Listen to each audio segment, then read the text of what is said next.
Why do you think teenagers have amazing brains? I mean, I was a teenager once. I didn't think I was very amazing at that time.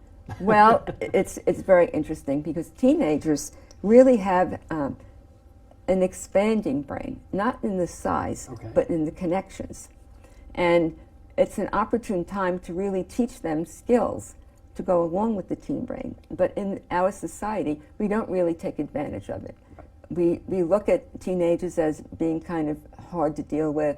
We look at them as having, taking risky behavior. So it's really important to understand how the brain works. So the teenage has this changeability and adaptability built into their brains at this stage. And this allows them to really respond to changes in their environment. And what happens is they start to develop communication networks that connect the brain regions. And this allows them to really make enormous strides in their thinking and visualization so that they can navigate the world. And studies show that intelligence and memory and perception is really better with teenagers than it is with adults, so when they compare the two. So I find that teenagers are very smart, they're very capable, but they just don't know it. And they haven't been shown the coping strategies that I teach, and they don't know the power of their own minds. So once I teach them these techniques, they just grow. They could be growing in size physically, but they're growing in their minds and their capabilities as well. In their capacity in their to think. capacity to think and to make decisions. Right. So now, tell me about this. What do we have on the table here? I'm Well, looking at brains.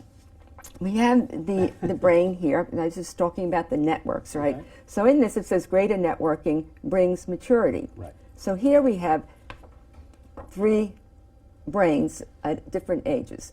This is the brain of a 12-year-old, this is the teenager, and this is the brain of a 30-year-old. And if you look, Rick, you can see that the lines of connection, the black lines, increase, and they also get thicker, right? So these are the connecting links that I'm talking about. Right. And the green areas, the little spots, also are starting to connect and growing together. So as you mature, your brain fully develops. This is a 30-year-old brain, but actually the human brain develops fully at around the age of 25. Oh, okay. So when you look at this, and it says here, it talks about how these were MRI scans of the brains and how the regions connect. And this helps you with your ability to think and also your adaptability socially as the brain matures.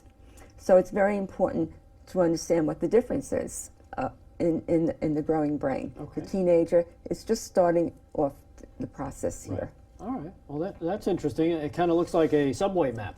Yes, it does, with all the interconnections. Right. Now, what is the cause of the vulnerabilities and dangers, plus the risky behavior that was mentioned? Well, they've done a lot of studies on the teen brain, and they're finding that there's a mismatch in the development of the different regions in the brain. Okay. So, for example, the mismatch comes with the limbic system that you can see here. It's in the purple. Okay. Right?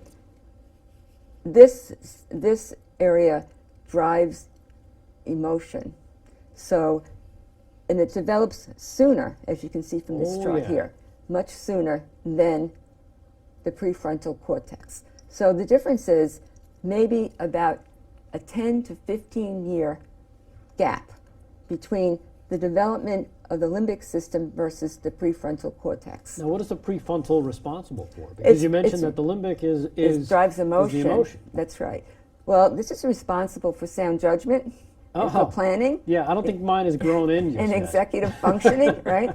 So it's very important, but it doesn't develop fully till you're around the age of 25. Right. So if you mature physically, if you reach puberty at 10, and around the world, girls are reaching puberty much younger than in the past. Right. So you might have from 10 to 25 a 15-year gap.